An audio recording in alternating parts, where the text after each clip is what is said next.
Moi, je m'appelle Maman Grasse. J'attire encore votre attention. Il y a 2 semaines de cela à Rouen, il y a un jeune Africain d'origine guinéenne qui a été assassiné par un individu connu des services de police. Curieusement, pour une première fois en France, on assiste que l'identité du tueur est toujours inconnue. Du jamais vu, parce que si c'était un Français qu'on avait assassiné, l'identité de ce tueur allait passer en boucle sur toutes les chaînes. Malheureusement, c'est tombé sur un Africain.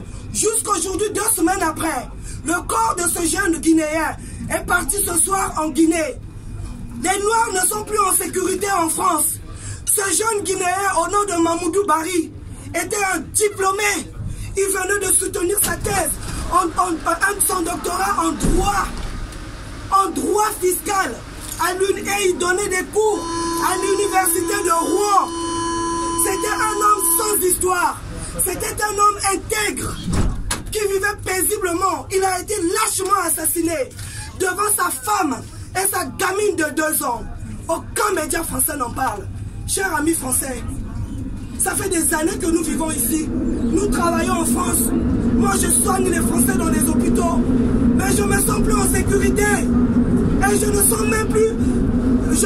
mes enfants, je sens que mes enfants ne sont plus en sécurité dans ce pays. Si tu es un noir, il n'y a pas de justice pour les noirs dans ce pays.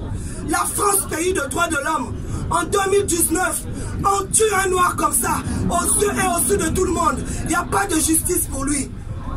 C'est pas normal et c'est inadmissible. Et nous, aujourd'hui, la communauté africaine, nous sommes en deuil. Et j'attire l'attention de M. Castaner et de M. Macron. Nous ne comptons pas laisser le meurtre de Mamoudou Bari sans justice. Cette fois-ci, c'est le meurtre de trop. Et nous n'allons pas nous arrêter. Nous irons partout. Nous allons faire tout ce qu'il faut.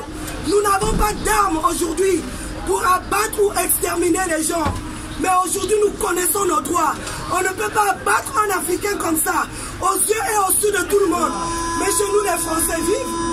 Il y a des Français chez moi au Congo-Brazzaville. Les Français vivent tranquillement au Congo. Ils ne sont pas inquiétés. Il y a 4000 familles françaises au Congo. Vérifiez, c'est vérifiable. Qu'est-ce qu'ils font les Français? Ce sont pour la plupart des expatriés.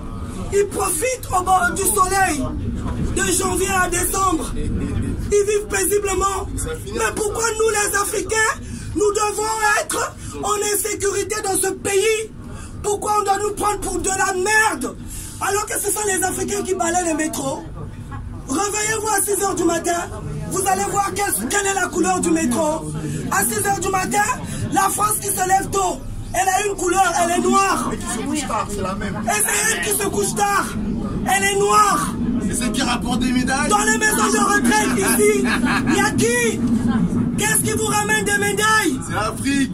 Voilà. Qu'est-ce qui va se battre à la fin? On n'a pas besoin, on ne demande pas l'amour, on ne demande pas l'affection, mais on demande du respect. On demande du respect. L'Afrique, elle est riche.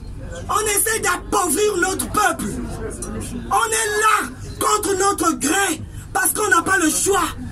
N'importe quel peuple sur terre a le droit de choisir où il doit vivre, où il doit gagner sa vie. Mesdames, messieurs, on vous remercie.